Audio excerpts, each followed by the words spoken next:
Welcome back to Kavamore Catch Up. I'm joined today with our special guest and our first MP on this podcast, MP Robert Bohn from EPI. Yes, thanks very much. Good to have you. Yeah, Right now, we will not be talking about politics. I'm Okay. not doing for a particular reason. It's the Vanuatu Shipping Registry. Okay. I understand you're at the helm for the past 32 years, and you mentioned earlier off camera, government bought it out. But before we talk about what's happening now, I want to talk about what happened then. When you were managing the Vanuatu Fishing Registry, you used to say the numbers back then don't match the numbers now. Could you explain a bit more about that? Okay, well, first of all, it never said anything about the Vanuatu Fishing Registry. Sorry, the Vanuatu Shipping Registry. Yes. Now, in Vanuatu, we have two registries. We have the domestic registry, and we have the Vanuatu International Shipping Registry, what is known as VISR. And VISR was created in 1981. And for the first 11 years, an American ran the registry. He was the same man that had the registry, ran it from New York, but he also owned Investors Trust here in Port Vila, and his name was Cy Wentworth. In 1992, in particularly November, the government of Vanuatu approached the Bear Group, the PITCO, and asked us if we would be interested in running the registry. We sat down with Willie Jimmy, Minister of Finance at the time, and the Commissioner of Maritime Affairs, who at that time was Richard Carpenter, 1992, and we thrashed out what could be an agreement and a contract. And that was okayed. It was approved in December 4th, 1992. So from December 4th, 1992, I went to New York. We bought the registry and all of the assets of the company from the previous manager, and we continued to run it from December 1992 until 28 October. When you say we, that's you as a private citizen purchasing? The Bear Group, PITCO as it were. So we formed the company Vanuatu Maritime Services. The previous company was Vanuatu Maritime Services Incorporated, Inc., a New York company. We formed Vanuatu Maritime Services Limited, a Vanuatu company, so that would be a seamless transition from the old administrator to the new administrator. That was important because ship owners have a lot of money invested, and so they were a little bit nervous they get nervous when there's a change of administrator. So from 1992 until 2024, I was the president of the group that ran the registry. So that's my experience, 32 years of experience running the registry. A lot of people are not very familiar with it in Vanuatu Shipping Registry. We put a story out this week, actually over the weekend, and they were very surprised with the numbers, and they congratulated the current management of Vanuatu Shipping Registry. Now, the numbers that we have now, according to what we wrote, it doubled from when your group managed to pass. Yeah. Do you have any thoughts of that? Yeah, I do have the thoughts. First of all, your numbers were wrong about us, and I brought you a document that tells you the revenue from 1992 to 2024, and I'll leave those numbers with you. They're verifiable. I can give you, every time we paid the government, they signed off when we have a USD that has all those signatures, so I can prove that what I'm telling you here. But it seems very curious to me that the numbers reported as revenue for the registry, it's almost too fantastic. It's almost impossible. I will state clearly, I don't have the records. I don't have the information that was supplied to you, but I can tell you, if you check internationally the number of ships that are recorded as being registered, there's less vessels registered on the registry than when we handed it over. When we handed it over, there were 515 vessels. Seemingly, what is being reported international, there's less vessels. And the revenue can't change. The revenue per vessel doesn't change. It's very static. And so it seems to be quite fantastic that the revenue could have doubled. Now then, that reporting is interesting because it comes at the exact same time that internationally Vanuatu is being said to being involved in registering sanctioned vessels. You say, what is a sanctioned vessel? Could be a sanctioned fishing vessel because it's an IUU, which is illegal, unreported, unregulated fishing, IUU fishing vessel, and therefore sanctioned. And therefore those owners pay extra money to register the vessels because they're not supposed to be fishing. That's one possible explanation. The second explanation is these ghost ships that are operating, transiting oil from Venezuela to Iran to China to Russia, and also transporting Iranian sanctioned oil. Those vessel owners also pay extra to register those vessels. So possibly it's reported that we're involved in that now for the first time ever. The ABC, the Australian Broadcasting Corporation, has just come out with a story. We know internationally that the Cook Islands is involved in that. We know that there's some fake registries that are involved with that. They don't really represent any countries. And for the first time ever, Vanuatu has been associated with that. I'm not saying that those are correct reports, but if true, it begins to say that we are damaging our reputation internationally, and that needs to be looked at by the government. I read the report by ABC. Very interesting with Cook Islands, yes, and they did mention that when the numbers increase exponentially or too fantastic, it raises a lot of red flags. As now, I'll connect the dots which you've been putting out. In the past, the numbers matched and everything made sense. Right now, when it's been headed over to this new management, the numbers have doubled, and a lot of people are praising them, but they're not wondering why. So from our end, coming off the ABC article, we are interested to find out what's going on. Are we registering sanctioned vessels? Because right now it's all in theory. And ABC only names Cook Islands and Palau. The only time he mentioned Vanuatu was that Vanuatu deregistered vessels or tankers that were sanctioned by Western states. So it seems like from when the management was passed to Vanuatu, the story has changed. Yes. What do you think about that? Well, you've built the reputation and you've baked the goodwill. You've got your evidence here. We'll have a look at it. But it seems like all that hard work now, it seems to be a bit muddled up. Well, it's true. If you know anything about shipping registries, you build your reputation, good or bad, and then you live with it. Because once it's bad, it's almost impossible to make it good again. Examples: Bolivia. Bolivia was known to be a bad registry. They would register anything, and they had a lot of very bad vessels. Cambodia did the same thing. They tried to get into the business, and they registered anything, and they had a bad reputation. When we took over the registry in 1992, the Minister of Finance, Willie Jimmy at the time, said to me that for Vanuatu, the Vanuatu International Shipping Registry is a money-raising exercise. We made no bones about it. As a sovereign nation, we're in the business to make money. But we're never going to be putting the environment at risk. We're never going to be operating ships that put the seafarers at risk.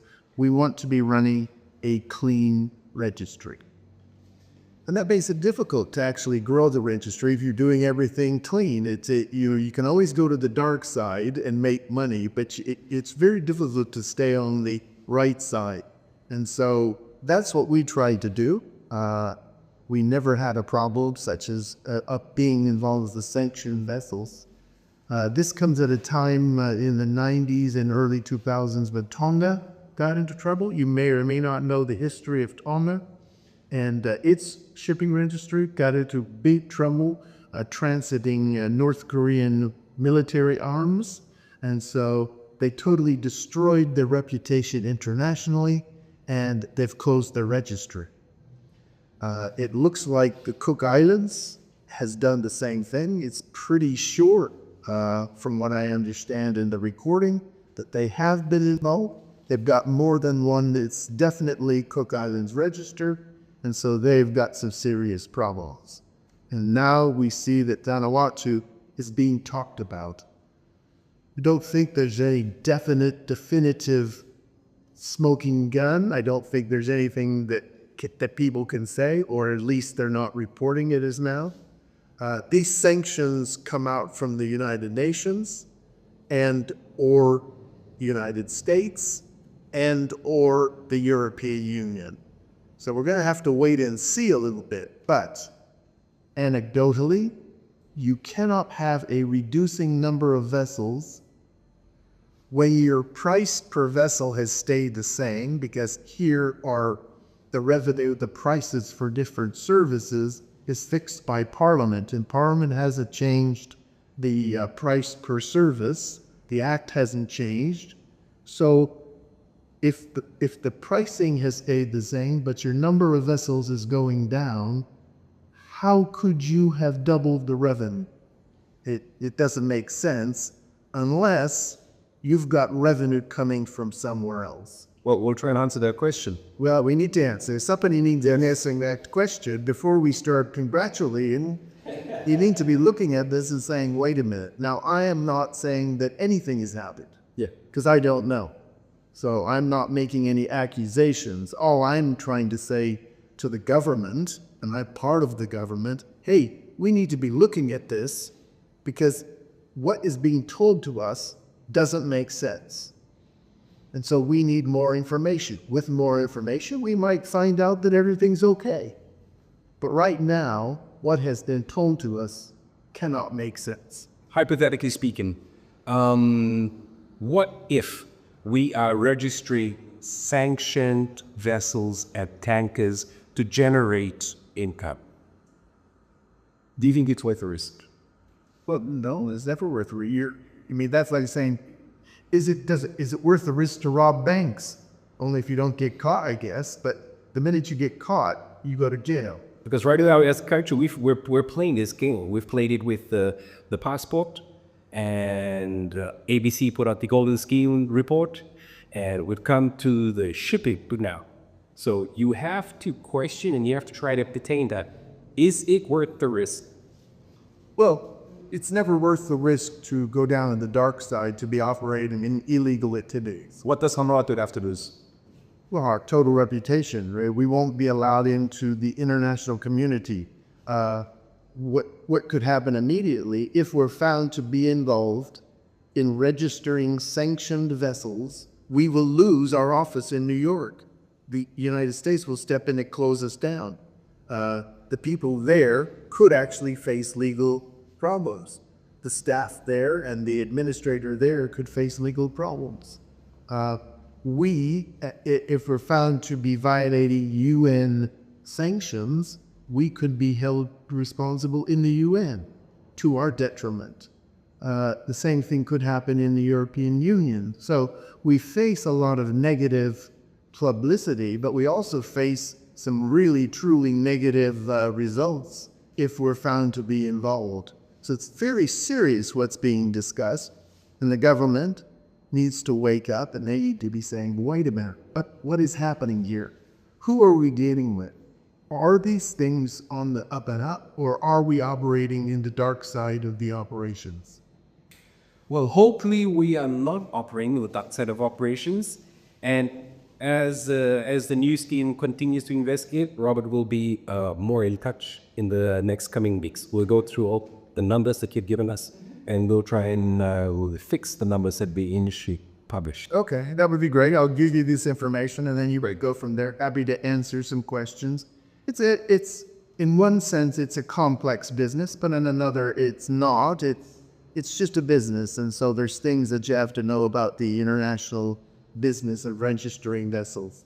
What people have to know is that, like your car, every car needs to be registered.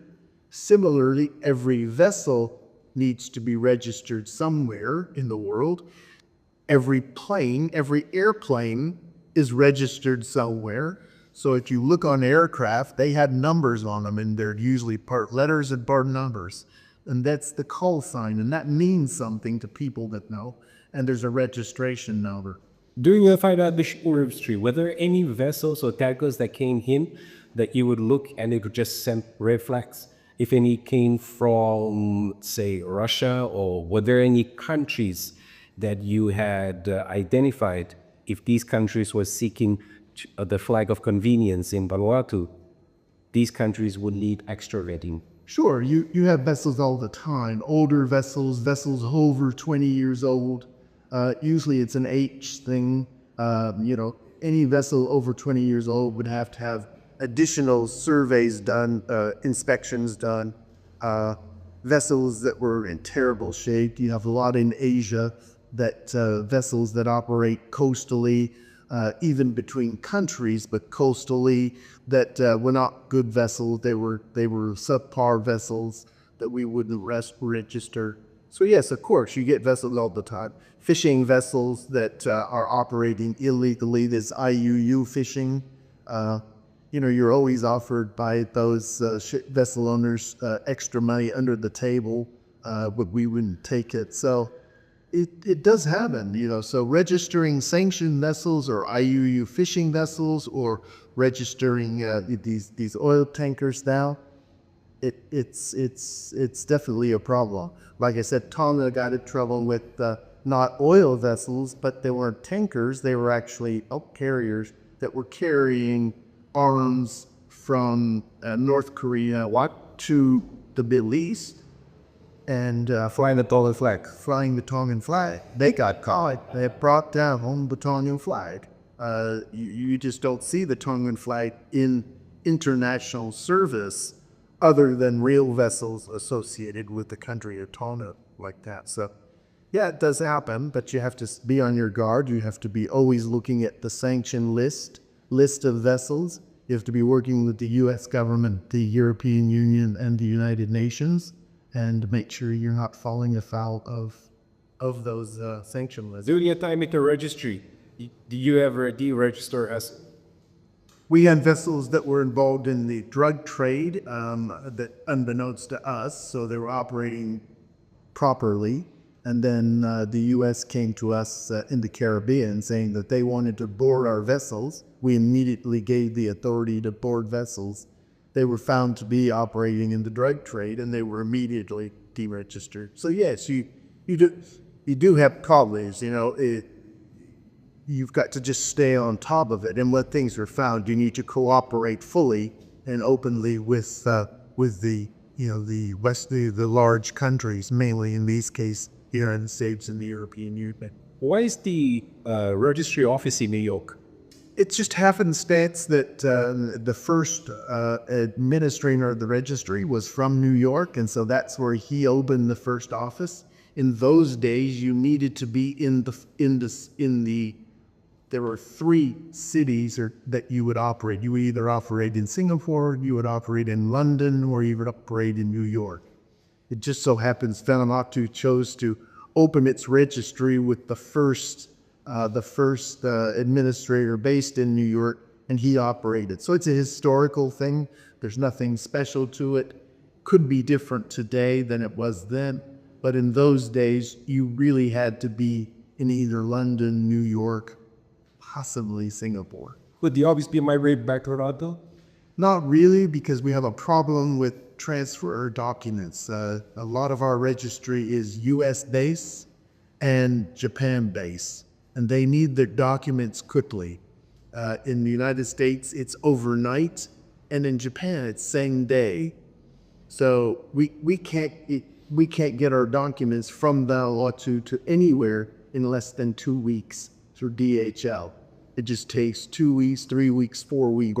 It's just not possible today to really truly run it from here. We had hoped that we would get this the registry back to the government, and through the VMSA, and you should talk to the VMSA, they're building capacity, and they had the capacity with our help to run the registry. So it's a shame that we went a different direction and that it didn't return back to the government of Vanuatu, that they chose to have another administrator. Funny enough, not an administrator from Vanuatu. That was always their complaint. And Tom Dare and I said, but we're here, we're citizens. When you say that the registry isn't here, the mind and management is here. The administration isn't. So they found us curious, and then they took us out and gave it to someone else rather than keeping it to the government. So that'll happen. You'll have to talk to the political masters. Final question. Now with now that point, it's always been in New York, yeah. And how do they regulate Vanuatuan flag assets? Well, when you say how do they regulate, first of all, we're very careful about what is registered in the first instance. But oversight, you have annual inspections, you have special inspections, and that every 10 years, every 20 years, you have general inspections, which are a little bit higher, lower. And so we have a group of inspectors around the world that we hire to make sure that our vessels are inspected every year.